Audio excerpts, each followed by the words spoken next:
welcome to everyone here today. I'm going to start out by talking about the medical aspects of evaluating the patient with tinnitus. And I'd like to first start with answering probably the biggest question that most people ask me when they come to see me in the clinic. And that is it tinnitus or is it tinnitus? And I think if you're British, you can say tinnitus, but most Americans say tinnitus. So tinnitus or tinnitus, ringing or roaring or whistling or humming, any kind of sound that the person hears that's not coming from any other external source in the environment. And the sound can be in the ear, it can be in the head. Some people feel that it's out there, inside, and it's really all the same. It's just a description of this sound. So what I'm going to talk about a little bit today is what causes tinnitus, and just briefly how it should be evaluated. And then we're going to go on and hear from some of our patients and then from our audiologists in the Tinnitus Management Program and how they manage the tinnitus. And hopefully at the end, people will understand that we do have tools and strategies to give significant control for most people for their tinnitus. So even though there is no cure, we have a lot to offer people to decrease their awareness of tinnitus, how loud it appears to them, and the impact that tinnitus has on people's daily lives. So if we just think about who gets tinnitus, we know from looking at lots of demographic data that there are definitely risk factors that make somebody more likely to have tinnitus. And the two biggest ones I've highlighted, noise exposure and hearing loss. Now there's other things that can make you a little bit more likely to get tinnitus, like having had a smoking history, being around just loud environmental sounds, having anxiety. I should also put in here, we know the risk factors of high blood pressure, diabetes, and high cholesterol also increase one's risk of having hearing loss and tinnitus. And all of this is just telling us that whenever the ear is not healthy, when it's been exposed to damaging sounds, damaging chemicals, not getting good blood supply, all of these things can result in hearing loss. And whenever we have hearing loss, that's where tinnitus comes in. So how many people have it? A lot. 50 million people report experiencing tinnitus at one time or another. And 16 million people say that they have tinnitus at least daily. So all of us in the room, and I'm sure you're all here because you have it, I do too, actually it's on this side I have it, we're definitely not alone.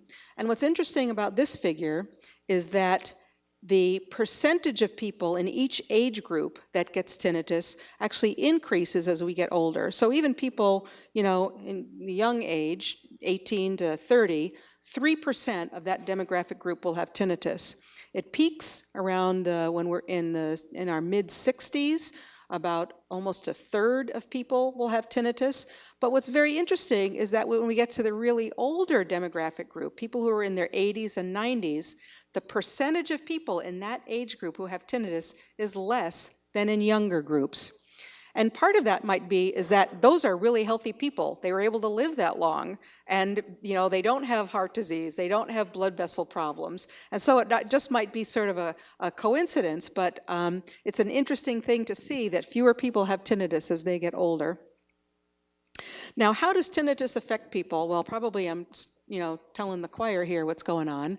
For some people, it affects their ability to work. Certainly it can affect social life, but probably the biggest thing is that people say it affects their ability to concentrate, to sleep, and to hear. So that's a very interesting complaint, that people say that it's their tinnitus that prevents them from hearing well. And you might say, well, that's a little bit of the chicken and the egg, but really, people oftentimes will confuse their hearing loss and their tinnitus. And it's not the tinnitus so much that's causing the difficulty of hearing, it's actually the hearing loss part of it. Now, we can't really talk about tinnitus without talking about how the ear works, and I'm just going to very quickly let's see, just wave my hands at the picture. So here's a cross-section of somebody's head, and you can see the outer ear here. Here's the ear canal where sounds come in and it gets to the eardrum. The eardrum is connected to 3 hearing bones, and those hearing bones sit in an air-filled space. That's where all the kids and the grandkids get their ear infections. That's the space that fills up with fluid. And then farther in than that is sort of this spiral-shaped structure, and that's the inner ear. I can. Whoops, without killing myself. Here's the ear canal, here's the eardrum, here's the middle ear, and here's that spiral. That's the inner ear.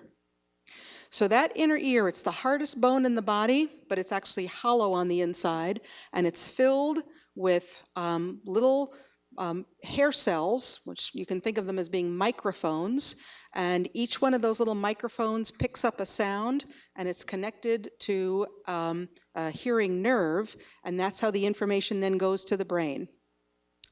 So people can get tinnitus for all kinds of reasons for problems in any part of this pathway, from the outer part of the ear to the inner ear. So for example, if you've got a big wax impaction in the ear and the ear canal is completely blocked off, that can cause tinnitus for some people. If you've got a hole in your eardrum, and that's the eardrum then can't pick up sounds normally and convey them to the inner ear, that can cause ringing in the ears. If you have problems with the hearing bones, that can do it. So there's all kinds of problems from the outer part to the inner part that can cause hearing loss and therefore tinnitus. And part of the medical evaluation is to see what parts that we can treat easily, get rid of the obstruction, fix the hole in the eardrum, fix the hearing bones, and by repairing the hearing loss, we can get rid of the tinnitus. And just to give you a little idea of the size of some of these things, the final hearing bone in that 3 hearing bone chain that connects the eardrum to the inner ear looks like a little stirrup on a horse's saddle. And this is a stirrup from somebody's ear, and you can see how big that is relative to a penny. So things are pretty tiny, but when those don't work, we get hearing loss and tinnitus. Now what I'm showing you here, you can recognize this as another sort of spiral-shaped structure. This is actually the inner ear from a person who donated their ears to science so that we could understand the mechanisms of hearing and hearing loss and tinnitus better. And in this person, you can see there's sort of black lines all the way around. Those are the hearing nerves that are going from the brain, and each of one of those nerves is connecting up to a little microphone that's all along this pathway here, that yellow band. So we have about 20,000 microphones in each ear to pick up sound. This person has normal hearing because they have all their microphones, they have all their hearing nerves, and they don't have tinnitus. This person, you can see, is missing some areas where the nerve fibers are gone, and you can't quite tell so much, but some of those microphones are gone. And this person has high tone hearing loss, likely from having had noise exposure. And of course, this person has even more hearing fibers lost, and they have even more hearing loss, and likely would have tinnitus as well. So I've talked a lot about the ear, but really I think the number one concept to get from my part of the lecture today is that although hearing loss is an important component of tinnitus, tinnitus really comes from the brain. It is the brain making tinnitus that results in us hearing a sound that's not there. So we know that and this again here is a picture of a ear. It's that spiral structure again. That's where all the little microphones are. And we know that the brain is used to getting a certain amount of information coming to it from the inner ear. And when the brain doesn't get that information any longer, the brain's a very smart organ. It tries to actually compensate for not getting sound coming to it. And what the brain does, it tries to listen harder. And by listening harder, by trying to tune in those microphones, it actually starts picking up the background sound that's already in everybody's brain. It's an interesting phenomenon. This is a study that was done twice. If you take normal hearing people who don't have ringing in their ears and you put them in a soundproof booth, about 90% of those people after 10, 15 minutes, are going to start hearing a hissing or a buzzing sound. And that's because when you're in a soundproof booth, you hear there's no sound at all. I mean, it's absolute silence. And even people with no hearing loss, their brains will start to listen harder to try to tune in some sounds, and they will hear their own internal brain noise when they're in this soundproof booth. So that helps us understand that tinnitus is really just our normal brain noise that we all have. I mean, we have 1 billion nerve cells in our head that are always electrically active. They have a little bit of neural noise in the background. And if you have normal hearing, you don't hear that background sound because your ears are tuning in all the normal sounds in the environment. But if you lose some hearing and your brain tries to compensate for that by listening harder, it tunes in the microphones of your ears, but it also raises your ability to hear your own internal brain noise. Does that make sense? So we think tinnitus comes from the brain. There's a variety of areas. I mean, it can come from, in fact, current research tells us that it probably comes from multiple areas of the brain. From the top of the brain, where we're conscious of sounds, to the middle part of the brain that controls our emotional responses to sound, and also down at the bottom of the brain that controls our balance and gain control function for hearing. So it's a complicated network of integrating nerves with the hearing that results in tinnitus. Now, when I see somebody in clinic, my goal is to identify, are there any treatable causes that we can easily fix to get rid of the problem? And I also want to identify any dangerous causes of tinnitus, which, by the way, are the minority. Most people have tinnitus. They have tinnitus because they have hearing loss from noise exposure or getting older. They don't have anything worrisome like tumors or problems with their blood supply in their neck. But it is my job as the doctor to make sure that I've checked for all of those things. So I like to know, what is the tinnitus like? Is it just in one ear? Is it in both ears? Is it there all the time? Does it come and go? Does it pulsate with your heartbeat? These are all clues to help me think about whether this is tinnitus coming from a problem with blood flow in the neck or something that might be occurring on the hearing and balance nerve. I look up for other signs and symptoms. I want to know if a person has a hole in their eardrum, or they have fluid behind their eardrum, or that little stapes doesn't vibrate normally, and that's what's blocking the sound getting to the ear. So I have to look at the whole person. I have to look at the ear to make sure that there isn't any treatable causes. If I think the person has tinnitus that I can hear, I actually try to listen to it with an amplified stethoscope, because sometimes the tinnitus is actually being made by the ear itself, and I can hear it with a fine microphone. But most of the time, 95% of people who have tinnitus because they have hearing loss, and it's something that only they can hear. That is, it's subjective tinnitus, and it's something that we relate to because it's a problem with the brain reacting to the hearing loss. Now, for many, many people, there are multiple factors sort of in your day-to-day life and your health that can make tinnitus better or worse. So for example, if you have sleep apnea, if you stop breathing at night and your oxygen levels go down, not only is that bad for your whole body and your brain, but it is bad for your ear as well. Low oxygen is not a good thing. So sleep apnea can make anyone's tinnitus worse. Migraines can make tinnitus worse. Many people have a baseline level of tinnitus, and when they have a migraine, their tinnitus really flares up, it gets louder. Allergies are a really big trigger for a lot of people's migraine, or for a lot of people's tinnitus. So your tinnitus might sort of be manageable and fairly quiet in the spring and the summer, but when your fall allergies flare up and your nose gets congested and your ears get blocked off, your tinnitus gets louder for several weeks at a time. These are all important things to identify because, tinnitus is at a certain level for people, but if we can identify triggers or factors that exacerbate it and we treat those, we can sometimes dial down the loudness of that tinnitus several notches just by taking care of problems in your general health. So it's important to recognize that tinnitus doesn't occur in your body in isolation. It's affected by all kinds of things. It's just like any other chronic problem that a person has. If you have chronic back pain, well, when you're really tired, your back feels worse than it normally does, right? You know, if you have a headache, if you're a person who has migraines, and when you're really, really tired, your migraines are worse. So everything interacts, and it's important to recognize that when you're treating the patient. There are people who can modulate or change the loudness or the quality of their tinnitus just by how their jaw joint is moving, or by how if they have neck problems. So these are other aspects that I look at. And then finally, I really want to assess whether a person has other factors that I know are going to be bad for their hearing health overall, like uncontrolled diabetes, high blood pressure, and high cholesterol.